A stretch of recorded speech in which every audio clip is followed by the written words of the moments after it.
Yo, what's up mga kasabungero? Magandang araw sa inyong lahat. At ngayon, meron tayong kunting update dito sa ating mga manok mga kasabungero. Meron kasing nagpahiram ng area dito sa amin, kapitbahay namin. Napakabait po ng kapitbahay namin na to mga kasabungero. Halos lahat mababait mga kasabungero. Pinahiram tayo ng kunting area na paglalagyan ng ating manok. Alright, kasi yung lagayan natin doon, hindi po sa atin yun, sa kapatid ko po yun, tapos nagkaka-misunderstanding kami, kaya ito, pinahiram tayo ng kapitbahay. Napakabait po, thank you po, thank you. Kaya ito, sinit up ko po, nilinis ko po ito kanina, at ito na ang resulta, maganda. At yung itong isang to, hahanapan ko pa to ng pwesto nya.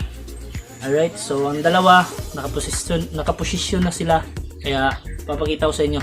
Alright mga kasabungero, paalala lang po sa lahat, ang ibabahagi ko po dito ay sarili kong karanasan at sarili kong pamamaraan about sa pag-aalaga sa ating mga manok. Alright mga kasabungero, bago natin, ang pag-uusapan po natin mamaya mga kasabungero is about sa pagpurga ng ating mga alagang manok. Mga kasabungero, ang tamang pagpurga ng ating mga manok mga kasabungero, panoorin nyo. Alright, so mga kasabungero, bago ang lahat, pwede ko bang mahingi yung support ng kasabungero? Please click subscribe.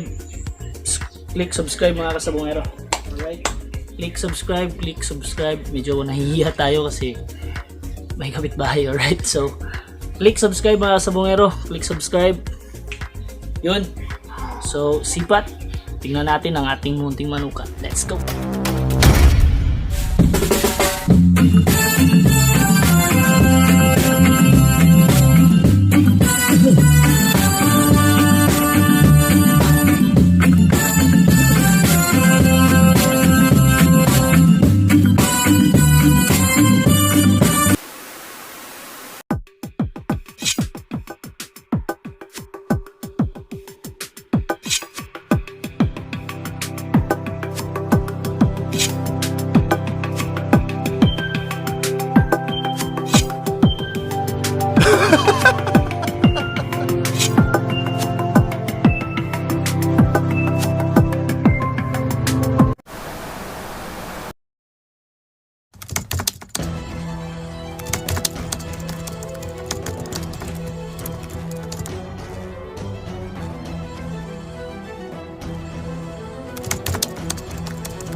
So ito ang ating bagong manukan mga kasabungero. Alright, so yan ang ating mga sisiw.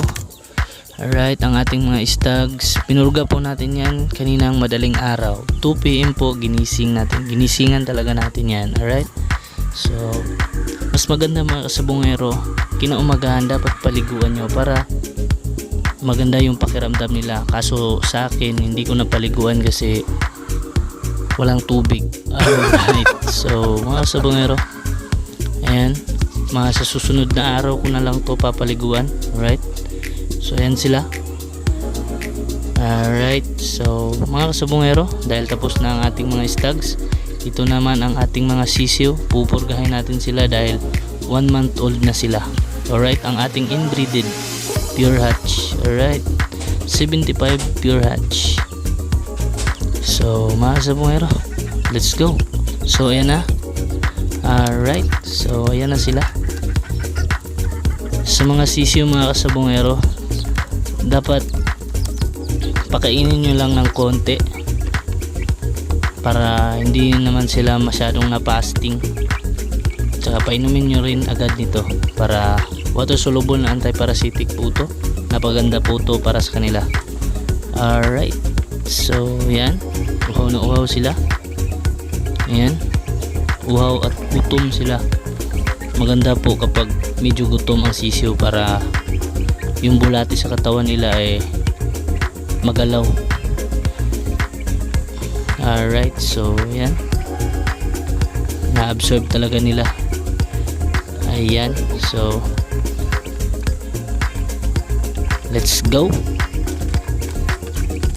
That's it for today's video mga kasabungero. Sana may nakuha kayong tips, konting tips about sa pag-aalaga sa ating mga manok mga kasabungero. Sa pagpurga sa ating mga manok mga kasabungero, subukan nyo po ang ating pamurga.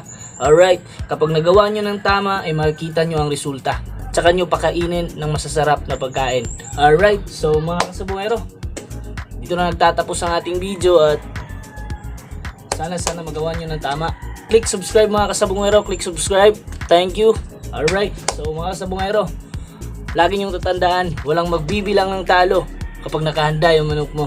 Alright, so mga kasabungero, let's go!